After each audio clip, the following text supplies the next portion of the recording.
So what you're saying is, I, Peter Beinart, live in the Upper West Side of North America, of New York City, and I circulate in all kinds of progressive circles, and it's very uncomfortable for me that the Jews do what they do in my circles. So in order to assuage that discomfort, what I really need you Israelis to do is to go out of business. And I think there's something fundamentally immoral about it. There's something really that is a betrayal of the Jewish people in a way that makes me, frankly, not angry, but unbelievably sad. I mean, I have to say, I don't know if this piece came out 2 days ago, 3 days ago. Look, this is a hard time for everybody. And you know, it's the smallest thing that can set us off and say, where's the world going to, whether it's American politics or the pandemic or a gazillion other issues, and people that we know are sick and people that we know have lost their jobs. And it's really a terrible time in human history, I grant you. But I have felt this overwhelming sadness over the course of the last 2 or 3 days, because here is a guy who has a lot of followers. He's a bit of a Pied Piper, to put it very mildly, and in the progressive world, not a small Pied Piper.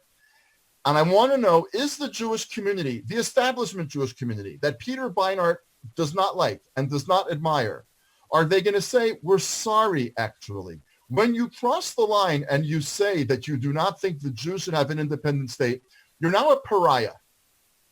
We would no sooner have a congressman who was opposed to Israel being an existent state come and speak. I mean, are you in the same camp as Ilhan Omar? Are you in the same camp as Rashida Tlaib? I mean, are you really? Because if you are in that camp, then we should treat you the way we treat them, which is to say, hopefully not with disrespect, but we call you an enemy of our people. And I don't know whether the American Jewish establishment and the American Jewish community at large have it in them to actually say that about someone. Now, we know that we can say that about Holocaust deniers, right? I mean, if somebody comes and says, I have new evidence, I calculated the number of trains and the miles of track and the number of people, or I calculated how much Zyklon B gas Germany could have possibly, something like that, we would say we're not interested in your evidence. It's a complete non-starter conversation, because in having that conversation, what you want to do is deny a fundament of Jewish history. Now, here's what I would say a fundament of Jewish history is. 2,000 years of Jewish history prove that the Jewish people cannot live safely and securely without an independent, sovereign state of their own in which they are responsible for their own destiny. 2,000 years of history prove that.